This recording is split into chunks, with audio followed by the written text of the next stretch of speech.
Pessoal, tudo bem? Pessoal, hoje a gente vai dar continuidade à análise de retenção de INSS, eh, mais voltado, né, à Instrução Normativa 971 de 2009, que ela é essencial conhecer para conseguir fazer a análise dessa retenção, certo? Vamos lá. Então, pessoal, a gente vai analisar. Nós não vamos ler todos os artigos.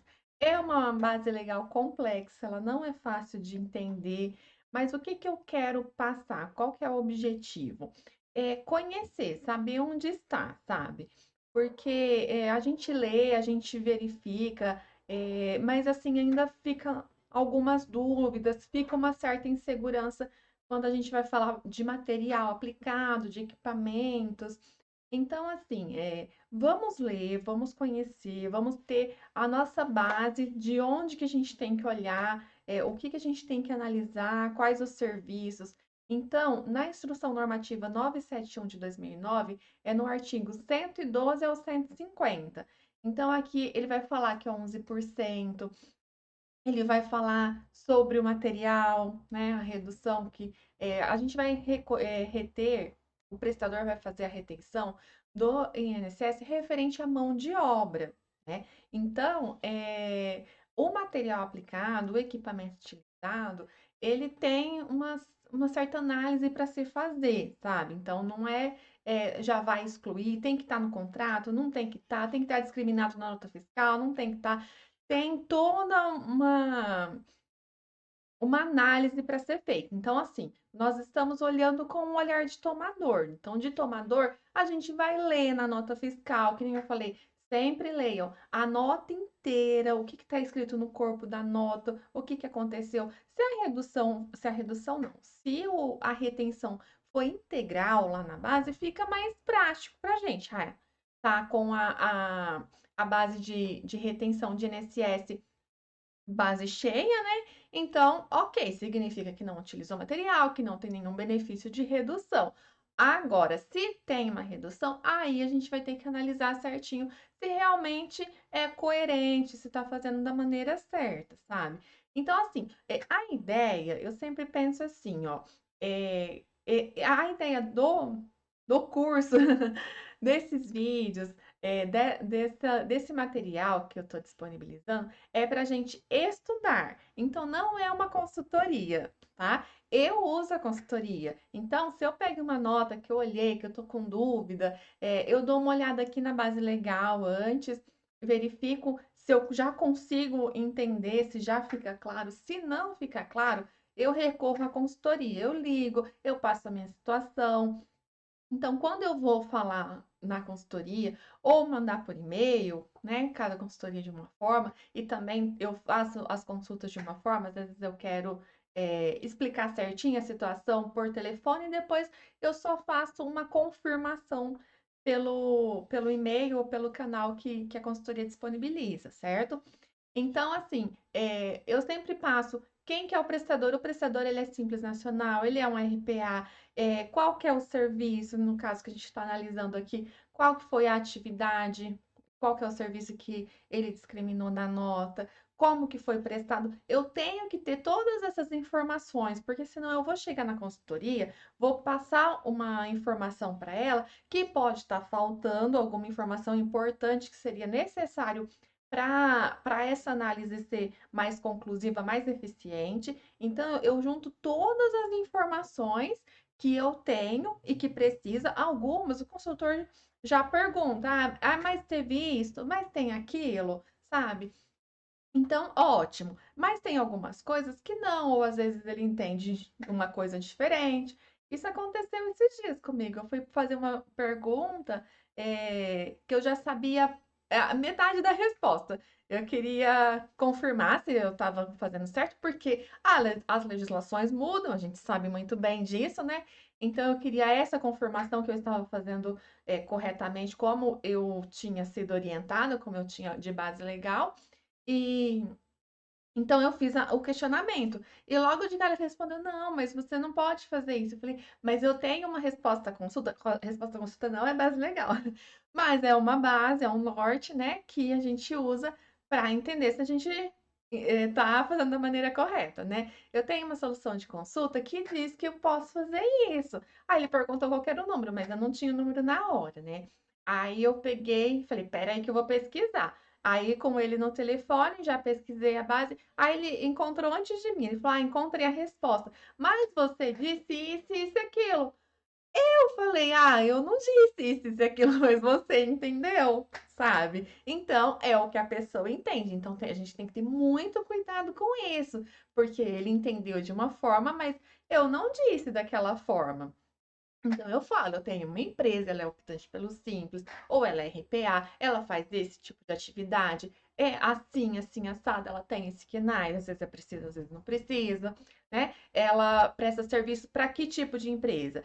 Tal serviço para empresas do Simples, para a empresa do RPA, a gente está analisando uma nota específica, né? Então, o meu tomador, ele é o Simples, ou ele é RPA, e o serviço aconteceu assim, sabe? Então, o máximo de informação que eu tiver para passar para o consultor, ele vai me dar uma informação mais precisa. Mas ainda assim, ele me deu essa informação. Ele falou, ó, ele aplicou material, tá no contrato, tá na nota, aí ele vai me dar um retorno, né?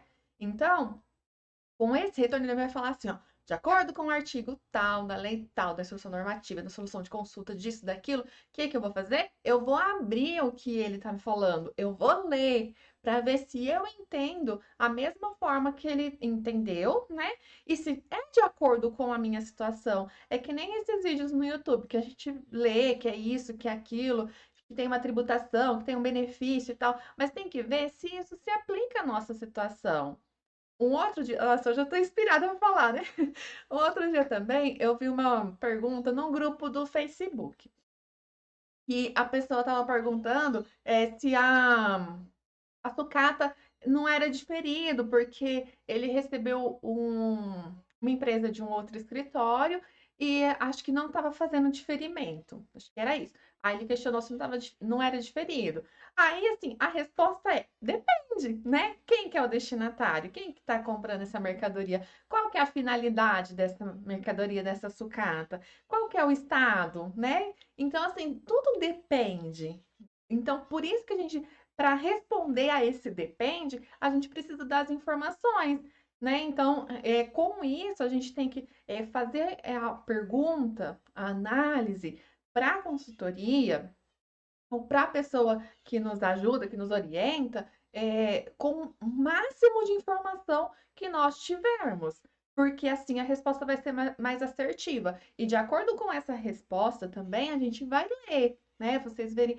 Podem ver que eu passo bastante base legal, porque é esse nosso trabalho, né? Outro dia eu estava numa sala, estava falando sobre isso, né? Que as pessoas acham que a contabilidade é cálculo. Eu falei, cálculo é o último. Para se chegar no cálculo, eu preciso saber toda a base legal para poder fazer as aplicações corretas, né? Então, é isso.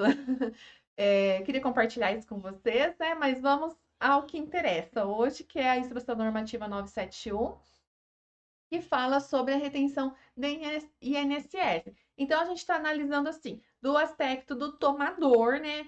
O prestador, gente, quando o prestador se enquadra em alguma dessas situações, ele faz uma análise tão complexa, tão minuciosa, que assim, eu acredito que seja difícil um prestador fazer uma retenção de INSS errado, eu acredito. Eu acredito porque normalmente assim essas empresas elas são umas empresas de porte maior, né? De grande porte, que tem advogados tributaristas que dão uma orientação.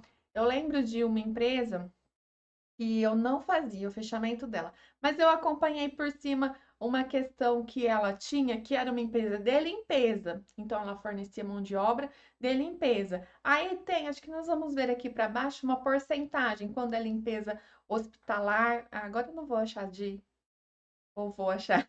Quando é limpeza hospitalar, 65% e 80% para os demais tipos de limpeza. Sabe? Então, assim, tem toda a particularidade que é analisado, como que o serviço é prestado, quais materiais que são ou equipamentos aplicados, e tem a questão de não ser um equipamento manual, né? Então, o que que é um equipamento manual? A gente tem uma solução de consulta que eu deixei preparada aqui. Então, esses termos, quando a gente vai ler a legislação, que a gente não entende o que que aquele termo quer dizer, a gente tenta ver se tem uma solução de consulta, se tem uma base legal explicando aquele termo, porque esse termo é importante. A gente usa muito isso quando a gente vai falar de insumos, né? No crédito, tanto de PIS/COFINS quanto de CMS de insumos. O que que é insumo pro Estado? O que que o meu Estado entende de insumos? E o que que é insumos para a Receita Federal, né? Então, essa análise também. Então, o que é insumo, né? Aplicado na produção. Bom, mas vamos lá, vamos voltar de novo. É, então, assim, a partir do 112, a gente vai falar de retenção do INSS. Então, né, a alíquota 11%, tem a 3,5% quando a empresa é desonerada da folha de pagamento, ou seja, ela paga o INSS pelo faturamento. Então, ela vai enviar uma declaração para você saber que, que ela aplicou aquela alíquota por esse motivo, você já sabe, né? Porque ou a alíquota vai ser 11% ou vai ser 3,5%. Então, sendo 3,5%, ela anexa a declaração junto, informando que ela é desonerada. Então, vamos lá. Aqui o artigo 112, vamos pular para o 113, valor retido, poderá ser objeto tá. Então, assim, não vai dar para a gente ler a questão do simples, eu tinha falado no vídeo anterior, que é referente ao anexo 4, né? As empresas que estão no anexo 4 são as empresas que efetuam a retenção do INSS. Ele explica o que que é cessão de mão de obra, o que que é empreitada, também a gente viu, mas a gente não souber, a gente põe aqui no Google o que que é cessão de mão de obra, tem vídeo, tem artigo, tem muito material referente a essa situação. E também, se a gente estiver ainda na dúvida na nossa situação, nós vamos ver na consultoria, explicar, ó, ele presta, ele tá tomando serviço, né? Nós estamos analisando como tomador. Eu estou tomando serviço. Esse serviço, ele vem uma pessoa ao estabelecimento, ou essa pessoa vai a outro estabelecimento, ela tem horário, sabe? Como que é esse serviço? Então, para classificar se é uma sessão de mão de obra, se é uma empreitada, tá? O serviço ele é contínuo, né? Então, aqui na 971, ele explica, né, da forma dele, da forma de lei, mas nos dá a ideia de como que funciona. Dos serviços sujeitos à retenção, então, quais os serviços que estão sujeitos à retenção? Não são todos os serviços, né? A limpeza, a conservação. Aí que nem, eu tenho um serviço que é de limpeza. Limpeza, assim, né? Eu classifico como limpeza, mas o meu prestador não está classificando como limpeza. Então, assim, e essa é a questão, né? Por exemplo, a dedetização. Gente, essa palavra não vai. Dedetização é igual a tabela IBBT. É, então, é uma limpeza, não é? Como que ela é classificada? Como que vai ser tributado esse tipo de serviço? Então, seriam mais essas as questões que ficam dentro da palavra, né? Fica dentro o que que é limpeza, o que que é conservação, né? Zeladoria a gente até entende. Então, aí ele especifica. Então, eu tô recebendo um serviço de limpeza. Aí eu vou ver se ele se enquadra aqui, sabe? Ó, destinados a manter a higiene, vigilância e segurança. Esse é mais fácil. Construção civil é super complexa. Empresas de construção civil, elas são complexas mesmo. Então, a gente para e analisa, porque são muitos detalhes, né? Muita coisa. Natureza rural, aí tem aqui digitação, e assim vai, sabe? A gente vai analisar o serviço que a gente está tomando, quando tocou, o serviço que a gente está tomando, para analisar se ele está aqui, se ele não está, ficou na dúvida, verifica na consultoria, verifica como, principalmente como que esse serviço é prestado, para a gente entender se tem ou não a retenção. Aí a dispensa. A dispensa, aqui fala do valor. O valor, assim, na receita, de modo geral, né, no federal, abaixo de R$ 10 não há retenção. Então, se o valor ficar abaixo disso, não haverá retenção. Essa questão aqui do 2, do artigo 120, até tinha falado uma coisa que eu vou corrigir aqui nesse vídeo. Depois eu vou ver se eu edito o outro para correção. Que fica dispensado, né, da efetuar a retenção. A contratada não possuir empregados. Então, quem está prestando o serviço não pode ter empregados. E aqui é tudo cumulativamente, né? Então, não pode ter empregados. E o serviço for prestado pessoalmente pelo titular ou sócio. E o seu faturamento do mês anterior for igual ou inferior a 2 vezes o limite máximo do salário de contribuição. Então, aqui é tudo E. Ou seja, ele prestou serviço, mas ele tem empregados, vai fazer retenção, tá? Ele não pode ter empregados, ele tem que prestar os serviços e o faturamento do mês anterior não ser igual, não, for e o faturamento do mês anterior for igual ou superior a 2 vezes o limite máximo do salário de contribuição. Essa questão aqui eu falei que era do Prolabore, acho que eu usei o termo do Prolabore dele, não é do Prolabore dele. É do teto do INSS, tá? Hoje está em 14.174,44, que é 2 vezes 7.087. E aí, da dispensa também, ó, contratação envolver somente serviços profissionais.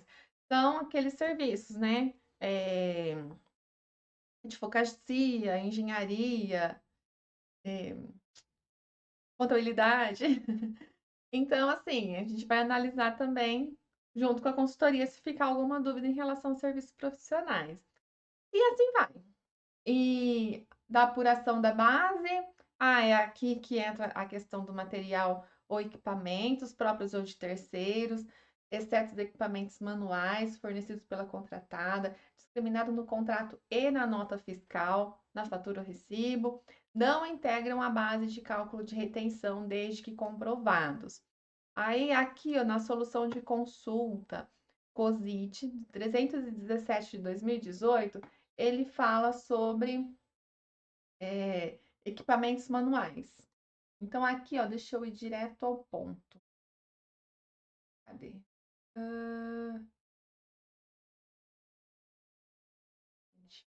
Aqui, ó. Equipamento manual é aquele cujo uso depende exclusivamente da força humana, tal como vassoura, balde, escada, chave de fenda, martelo, serrote, carrinho de mão, etc. Esses equipamentos, além de dependerem exclusivamente da força humana e serem desprovidos de mecanismos com maior grau de sofisticação tecnológica, consistem em bens simples, de certa forma duradouros e com potencial de serem usados mais de uma vez, ou mesmo em mais de um contrato ou serviço. E assim vai. Então, aqui já dá uma ideia do que ele considera um equipamento manual. E tem também um outro termo que ele usa aqui. Equipamentos inerentes à execução de serviços são aqueles sem os quais os serviços contratados não se podem realizar ou têm a sua realização excessivamente dificultada, tal qual ocorre com os serviços de construção civil. É, requerem uma mobilidade e funcionamento, a utilização de força motriz, ok. Acho que ele, não sei se ele dá exemplo aqui. Não estou conseguindo ver. Mas, ok, nos dá uma direção, né? Um norte aqui. E aqui, gente, essa questão do equipamento ela é bem complexa mesmo. Então, a gente, é, como analista da nota de serviços tomados, a gente está fazendo a análise como prestados, né? Como tomados, a gente vai então ver o que o prestador colocou, discriminou na nota fiscal, o que tem em contrato. Então, assim, eu vou fazer isso no fechamento? Não, como eu tinha dito anteriormente, né? É uma questão para se analisar pós-fechamento. Mas e o INSS? Não, a gente tem que analisar com calma para poder ler, para poder entender, ou se a empresa for legal com a gente e nos avisar antes, vou fazer um contrato, vou te mandar um contrato, é assim, assim, assado. Eles vão emitir uma nota, vou te mandar uma prévia da nota de como que eles emitem. Gente, melhor dos mundos, né? Perfeito.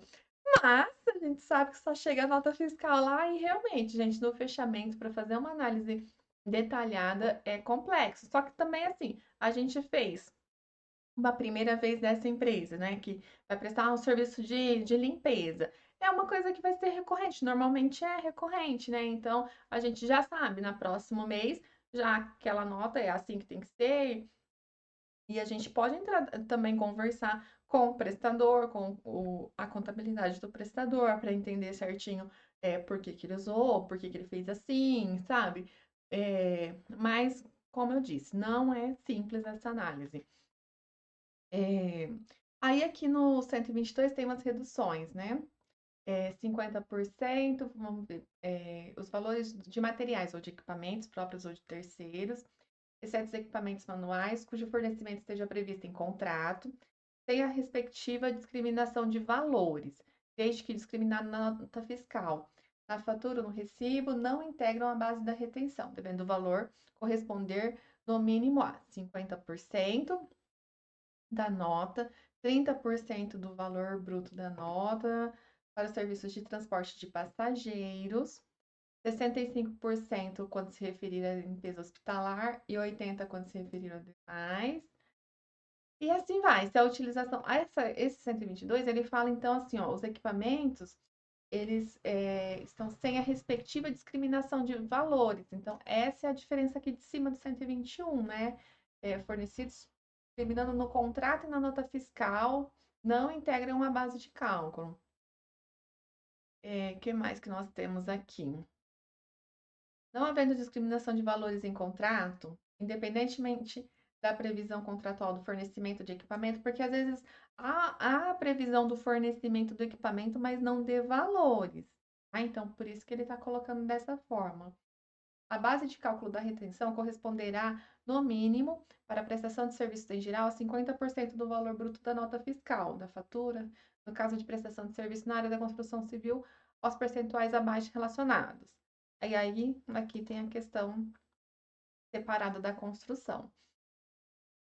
Das deduções, pode ser deduzidas a retenção, as parcelas que estiver discriminadas na nota fiscal, que correspondam ao custo da alimentação.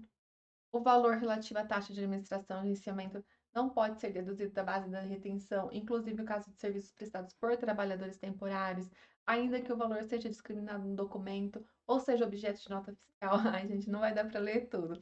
Mas do destaque da retenção, o destaque do valor retido deverá ser identificado logo após a discriminação dos serviços prestados, apenas para produzir efeito como parcela dedutível no ato da quitação da nota. A falta do destaque da retenção. Vamos ler o artigo, depois a gente lê o parágrafo, né?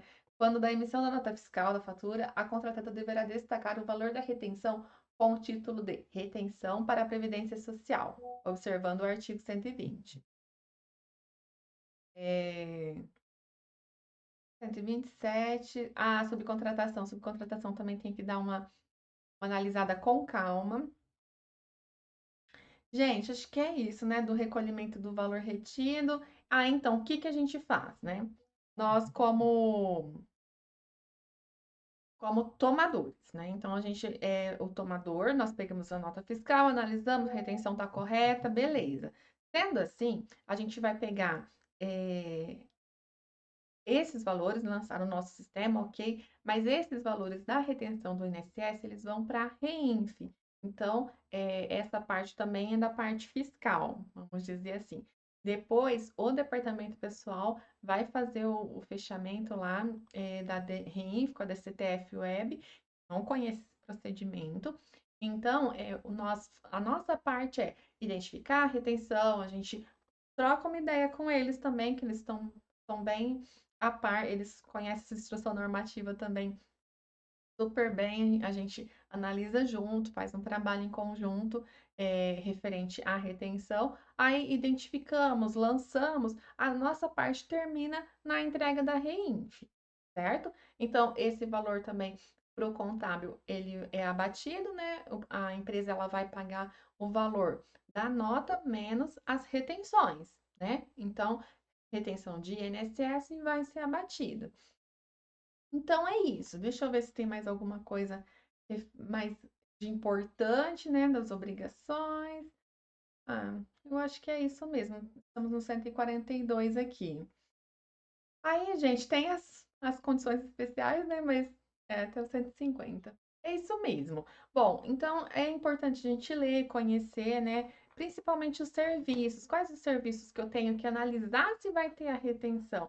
E também, gente, quando for dispensado, sempre tem que ter a declaração, tá? A declaração também tem um modelo, tem certinho como que tem que o prestador vai enviar para gente. Então, esse daqui, ó, a contratada, como que a gente vai saber se ele possui ou não possui empregado? Ele tem que fazer a declaração, o prestador, né? O prestador vai fazer a declaração. A gente não sabe se ele teve faturamento superior, inferior ao salário de contribuição. Então, são informações que precisam vir já prontas para a gente já analisar essa situação, né? E também, assim, já eliminar. Ah, já tem a declaração aqui, pronto, resolvido, né? Esse serviço não é um serviço que tem retenção de INSS? Pronto, resolvido. É uma empresa optante pelo Simples? Pronto, resolvido, sabe? Então, assim, a gente vai por eliminação, né? Então, é isso, gente. Até a próxima.